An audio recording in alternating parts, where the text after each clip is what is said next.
নমস্কাৰ প্ৰিয় দৰ্শকসকল, astro Shankar YouTube channel আৰু ফেচবুক পেজৰ মাজত আকৌ এবাৰ মই সকলোলৈকে নতুন এটা ভিডিঅ'লৈ আন্তৰিক স্বাগতম জনাইছোঁ। আৰু আজিৰ ভিডিঅ'টো আপোনালোকৰ বাবে লৈ আহিছোঁ যে আয়তকৈ ব্যয় বেছি বা ভাগ্য বিপৰ্যয় বা আপোনালোকৰ আৰ্থিক সংকটৰ পৰা আপোনালোকে কি কৰিলে পৰিত্ৰাণ পাব পাৰিব তাৰ বিষয়ে সম্পূৰ্ণ ভিডিঅ'টো লৈ আহিছোঁ। বহুতেই আমাক কুৱেশ্যন কৰি থাকে যে তেখেতলোকৰ ইনকামতকৈ ব্যয় ভাৱটো বহুত বেছি হৈ যায় বা আপোনালোকৰ আগতকৈ ইনকম ভাৱটো বহুত বেছি কমি গৈছে বা বিভিন্ন কাৰণত আপোনালোকৰ আৰ্থিক সমস্যাৰ লগত জড়িত হৈ পৰিছে। তো তাৰ পৰা কিছুমান উপায়, জ্যোতিষশাস্ত্ৰীয় নিয়ম, ৰিচুৱেল যদি আমি মানিব পাৰোঁ বা উপায়খিনি প্ৰয়োগখিনি কৰিব পাৰোঁ, তেতিয়াহ'লে আমি বহুখিনি উপকৃত হওঁ বুলি আমাৰ শাস্ত্ৰত দৃঢ় বিশ্বাস আছে। গতিকে যিসকল শাস্ত্ৰত বিশ্বাস কৰে, আমাৰ ধৰ্মক বিশ্বাস কৰে, ভগৱানক বিশ্বাস কৰে, তেখেতলোকৰ বাবে আমাৰ ভিডিঅ'সমূহ দিয়া যায়। নিশ্চয়কৈ আপোনালোকে কৰি পেলাই বহুখিনি উপকৃত হ'ব পাৰিব। গতিকে ভিডিঅ'টো আৰম্ভ কৰাৰ আগত সকলোলৈকে সৰু এটি অনুৰোধ জনাইছোঁ। এতিয়ালৈকে যিসকলে আমাৰ এষ্ট্ৰ শংকৰ ইউটিউব চেনেলটো ছাবস্ক্ৰাইব কৰা নাই, অনুগ্ৰহ কৰি ছাবস্ক্ৰাইব কৰি কাষতে থকা বেল আইকন নটিফিকেশ্যনটো দবাবলৈ একেবাৰে নাপাহৰিব। আৰু সকলোৱে অনুগ্ৰহ কৰি হৰ হৰ মহাদেৱ, জয় মা কালী, জয় মা কামাখ্যা ইত্যাদি আপোনালোকে কমেণ্ট কৰিব। চাওক, আয়তকৈ ব্যয় বেছি হোৱা বা আপোনালোকৰ টকা পইচা ছেভিংছ নোহোৱা তাৰ বিভিন্ন কাৰণ আছে জন্মকুণ্ডলীত, যদিও আপোনালোকে সেইখিনি ইমানখিনি গম নাপাবও পাৰে। তাৰ কাৰণ হৈছে জন্মকুণ্ডলীত যদি ৰবি শুক্ৰ বা তেনেকুৱা ৰবি শুক্ৰ যিটো আমাৰ দাৰিদ্ৰ যুগ আছে বা যিটো চন্দ্ৰ শনি যিটো বিষ যুগ আছে, তেনেকুৱা কেইবাটাও জন্মকুণ্ডলী যুগ আছে, যুগ থাকে। তেনেকুৱা যুগ যদি থাকে তেতিয়াহ'লে নিশ্চয়কৈ আপোনালোকৰ টকা পইচা বা আৰ্থিক দিশত আপোনালোকে বহু বেছি দুখ কষ্ট দৰিদ্ৰতাত ভুগিবলগীয়া হ'ব পাৰে। গতিকে এই প্ৰতিকাৰখিনি কৰি পেলাই আপোনালোকে বহুখিনি উপকৃত হ'ব পাৰিব। কি কৰিব লাগিব? আপোনালোকে প্ৰথমত আপুনি যিকোনো সোমবাৰ বা যিকোনো শনিবাৰ দিনা আপুনি এই উপায় বা প্ৰয়োগখিনি কৰিব লাগিব। কণ্টিনিউৱাছ 7টা সোমবাৰ বা 7টা শনিবাৰ আপুনি কৰিব লাগিব।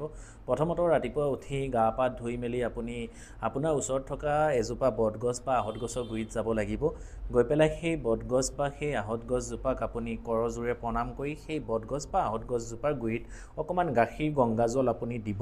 দি পেলাই যিকোনো বগা বা হালধীয়া ৰঙৰ মিঠাই চুইটছ দি পেলাই সেই বটগছজোপাৰ গুৰিত এখন আগতীয়া কলপাত লৈ পেলাই এগছি ঘিউ চাকি আৰু ধূপ বা দীপ আপুনি ধূপ দীপ জ্বলাব বা ধূনা জ্বলাবও পাৰে।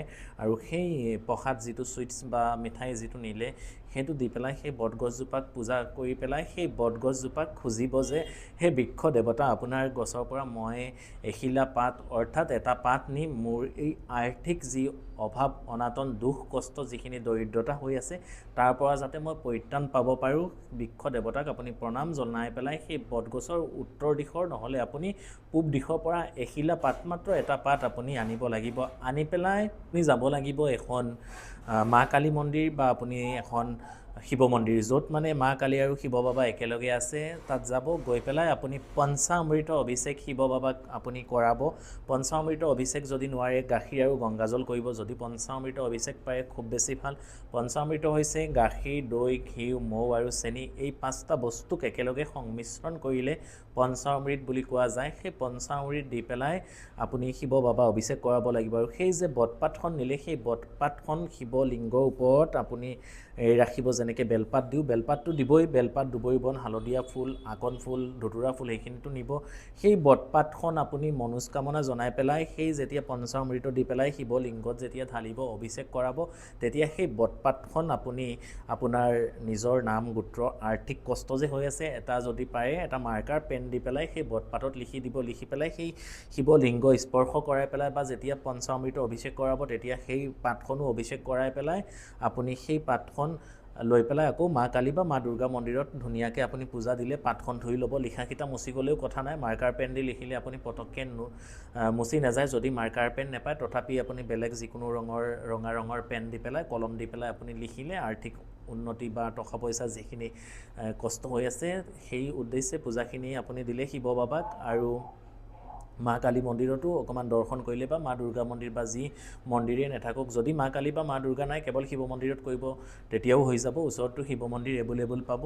আৰু সেই বটপাতখন পূজা সম্পূৰ্ণ শেষ হোৱাৰ পিছত আপুনি সাধ্য অনুসৰি যি প্ৰসাদ নৈবেদ্য ইত্যাদি আগবঢ়ালে সেইখিনি কৰাৰ পিছত সেই বটপাতখন আনি আপুনি আপোনাৰ কেছ বক্সত, য'ত নেকি টকা পইচা ৰাখে ঘৰৰ, সেনেকুৱা ঘৰত ৰাখিব। আকৌ পিছৰ মানে কণ্টিনিউৱাছ 7টা সোমবাৰ বা 7টা শনিবাৰ আপোনালোকে কৰিব লাগিব। সোমবাৰ নহ'লে আপোনালোকে শনিবাৰ কৰিব সেই প্ৰক্ৰিয়াখিনি। গতিকে আকৌ যেতিয়া পৰৱৰ্তী সময়ত পিছৰ যিটো সোমবাৰ বা পিছৰ যিটো আপুনি শনিবাৰে কৰিব, আকৌ নতুন পাতটো আনি পেলাই সেই পাতটো বিসৰ্জন যিকোনো নৈ বা শুভ জেগাত বিসৰ্জন কৰিব আৰু ক'ব যে মোৰ বা আমাৰ ঘৰৰ যিখিনি অপয়া অমংগল আৰ্থিক কষ্ট দুখ দৰিদ্ৰতা সেইখিনি যাতে গুচাই যায়, ইয়াৰ পৰা আমি যাতে পৰিত্ৰাণ পাব পাৰোঁ, হে মহাদেৱ হে দেৱাদিদেৱ মহাদেৱ আপুনি সেনেকৈ ক'ব। আৰু শিৱ বাবাৰ নাম গুণানুকীৰ্তন, শিৱৰ যিসমূহ মন্ত্ৰ স্তোত্ৰম ইত্যাদি আপুনি জপ কৰিব। তেতিয়াহ'লে চাব লাহে লাহে সেই ঋণ ধাৰ বা আপুনি সেই আৰ্থিক কষ্টৰ পৰা বহুখিনি পৰিত্ৰাণ পাব পাৰিব। তাৰ উপৰিও যদি পাৰে আপোনালোকে যিকোনো পূজা ঘৰবিলাকত বামুণ হাতী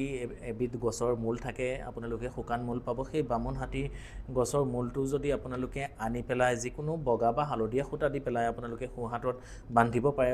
প্ৰত্যেক 15 দিন বা 20 দিন পিছে পিছে বৃহস্পতিবাৰে বান্ধিব বা সোমবাৰে বান্ধিব বা শুকুৰবাৰেও বান্ধিলেও হ'ব। আটাইতকৈ বেছি ভাল সোমবাৰ বা বৃহস্পতিবাৰে বান্ধিব আৰু পৰৱৰ্তী এটা বৃহস্পতিবাৰ বাদ দিব বা এমাহত দুবাৰ আপোনালোকে চেঞ্জ কৰিব। আৰু সেইখিনি আপোনালোকে যিকোনো জলাশয় বা নিৰ্জন জেগাত শুভ পবিত্ৰ জেগাত আপোনালোকে বিসৰ্জন কৰি দিব। তেতিয়াহ'লে আপোনালোকে আৰ্থিক সংকটৰ পৰা বহুখিনি উপকৃত হ'ব পাৰিব। আপোনালোকে কৰি চাব, বহুত উপকৃত হ'ব। আৰু দুই এটা কথা জনাম, এইখিনিতে দুই এটা সৰু সৰু কথা আপোনালোকক জনাই ল'ব খুজিছোঁ। আপোনালোকে বহুতে মোৰ লগত বা আমাৰ লগত যোগাযোগ কৰিম বুলি ভাবে, মোক ক'ত কেনেকৈ কিদৰে যোগাযোগ কৰিব পাৰিব। মোৰ চেম্বাৰ গুৱাহাটীত আছে, নগাঁৱৰ কঠীয়াতলী চাৰিআলি ৰামকৃষ্ণ জেমছ এণ্ড জুৱেলাৰী মোৰ আটাইতকৈ পুৰণি চেম্বাৰ। অতি কম সময়ৰ ভিতৰত যদি আপোনালোকে যোগাযোগ কৰিম বুলি ভাবিছে তেতিয়াহ'লে নগাঁৱৰ কঠীয়াতলীত আপোনালোকে আহিব লাগিব, অৰ্থাৎ নগাঁৱতে আহিব লাগিব। আৰু তাৰ উপৰিও হোজাই চহৰৰ মাজমজিয়াত হোজাই একেবাৰে ষ্টেচনৰ কাষতে ষ্টেচন ৰোডতে মোৰ চেম্বাৰ আছে।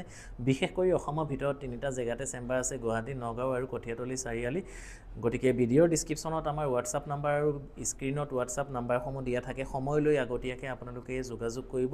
যিকোনো ধৰণৰ জ্যোতিষশাস্ত্ৰ সমস্যা আপোনালোকক আমি accurately pinpoint degree wise calculate 100% prediction লগতে ৰেমেডিখিনি আমি সঠিকভাৱে সঠিক দিহা পৰামৰ্শখিনি দিবৰ কাৰণে চেষ্টা কৰোঁ।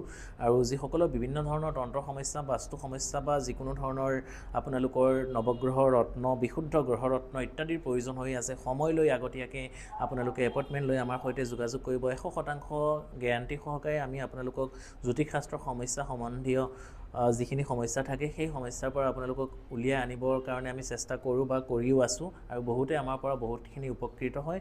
গতিকে আপোনালোকে বিশ্বাস থাকিলেহে যোগাযোগ কৰিব। যিসকলে জ্যোতিষশাস্ত্ৰৰ প্ৰতি বিশ্বাস আছে তেখেতলোকেহে আমাৰ সৈতে যোগাযোগ কৰিব। ইয়াৰ পৰৱৰ্তী সময়ত আমি আৰু এটা উপায় দিম আপোনালোকক যে আকৌ যিসকলৰ মানে এই প্ৰক্ৰিয়াখিনি যদি পাৰে গোটেইকেইটা কৰিব, যদি নোৱাৰে যিটো ভাল লাগে সেইটো কৰিব। এতিয়া কৰিব আপোনালোকে মা লক্ষ্মীৰ অকণমান পূজা কৰিব লাগিব। গতিকে জয় মা লক্ষ্মী, হৰ হৰ মহাদেৱ, ওম নমঃ শিৱায়, জয় শ্ৰীকৃষ্ণ, ওম নমঃ ভগৱতে বাসুদেৱায় নমঃ ইত্যাদি আপোনালোকে কমেণ্ট কৰিব। কি কৰিব আপোনালোকে বৃহস্পতিবাৰ দিনা এই প্ৰক্ৰিয়াখিনি কৰিব লাগিব। 3টা বৃহস্পতিবাৰ কণ্টিনিউৱাছ এই উপায় বা প্ৰয়োগখিনি কৰিব লাগিব। মিনিমাম 3টা বৃহস্পতিবাৰ আৰু পাৰিলেতো মিনিমাম 3 মাহ 6 মাহ এবছৰ আপোনালোকে কণ্টিনিউৱাছ কৰি থাকিব। কি কৰিব বৃহস্পতিবাৰ আপোনালোকে নাভি শংখ ল'ব লাগিব, অৰ্থাৎ নাভি শংখ মানে গোমতী চক্ৰ। পূজাৰ সামগ্ৰী বিক্ৰী হোৱা দোকানত আপোনালোকে নাভি শংখ আপোনালোকে কিনোতে পাব। আৰু অকণমান শুকান আপোনালোকে 3 টুকুৰা বা কেঁচা হালধি আপোনালোকে ল'ব লাগিব আৰু 3টা নাভি শংখ ল'ব লাগিব। আৰু সেই যে নাভি শংখ আৰু সেই শুকান বা কেঁচা 3 টুকুৰা হালধি ল'লে সেই হালধিখিনি লৈ পেলাই এখন আপোনালোকে হালধীয়া ৰঙৰ কাপোৰত এখন মেৰিয়াই পেলাই এটা টোপোলা বনাই পেলাই মা লক্ষ্মীৰ চৰণত দি পেলাই বৃহস্পতিবাৰ আপোনালোকে মা লক্ষ্মীক বগা ৰঙৰ ক্ষীৰ পায়স বা আপোনালোকে ঘিউ মাখন বাটাৰ ইত্যাদি দি পেলাই আপোনালোকে মা লক্ষ্মীক বগা ৰঙৰ বা হালধীয়া ৰঙৰ মিঠাই, বগা ফুল, হালধীয়া ফুল দি পেলাই মা লক্ষ্মীক পূজা কৰিব। সেই বস্তুখিনি পূজা কৰিব। লগতে মা লক্ষ্মী চৰিত্ৰ, মা লক্ষ্মীৰ যিসমূহ মন্ত্ৰ স্তোত্ৰম ইউটিউব, গুগল ইত্যাদিত সকলোৱে পাই যাব। সেইখিনি আপোনালোকে জপ কৰিব। কৰি পেলাই আপোনালোকে 5 গছিমান ঘিউ চাকি জ্বলাই পেলাই সেই টোপোলাটোক মা লক্ষ্মীৰ মূৰ্তি ফটো অকণমান ধুনীয়াকৈ আপোনালোকে আৰতি কৰি দিব।